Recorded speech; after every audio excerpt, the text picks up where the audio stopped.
వీడియోలో number formatting అది కూడా కంట్రోల్+1 cells number formatting dialog box ఉపయోగించి చేయడం నేర్చుకుందాము. ఈ కంట్రోల్+1 చాలా చాలా ఉపయోగకరమైనటువంటిది. దీంతో మనం చాలా ట్రిక్స్ చేయొచ్చు. ఇందులో నేను ఒక ట్రిక్ చూపెడతాను చూడండి. ఇక్కడ నేను ఏం చేస్తా అంటే డేట్ ఎంట్రీ చేస్తాను. కంట్రోల్ సెమీకోలన్ వచ్చిందా డేటు? దీన్నే పక్క సెల్‌లో కాపీ చేస్తే అది 14 అయితది. అంటే ఒకటి పెరుగుతదనమాట కాపీ చేస్తే. కానీ మనకు 13 రావాలి కాబట్టి మళ్ళీ దాన్ని నేను 13 చేస్తాను. 13 చేసినా కదా! ఇప్పుడు ఇక్కడ డేట్ ఉంది. సేమ్ డేట్ బి కాలమ్‌లో కూడా ఉంది. ఇది మనకు కనపడకూడదు. కానీ డేట్ ఉండాలక్కడ.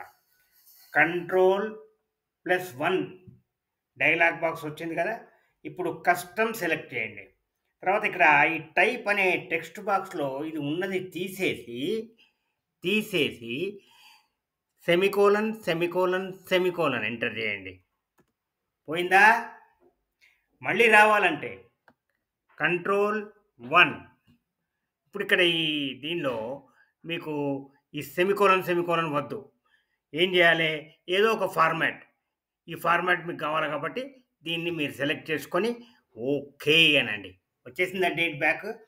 సెల్స్‌లో ఉన్న వాల్యూస్‌ని మనము తీసేయకుండా హైడ్ చేయొచ్చు వేరే వాళ్ళకు కనపడకుండా. అవి ఫార్ములాస్ కావచ్చు, పేర్లు కావచ్చు, నంబర్స్ కావచ్చు ఇంపార్టెంట్‌వి ఆర్ సేల్స్ డేటా అట్లాంటిది ఏదైనా కావచ్చు. ఏ వాల్యూ అయినా మనము హైడ్ చేయొచ్చు.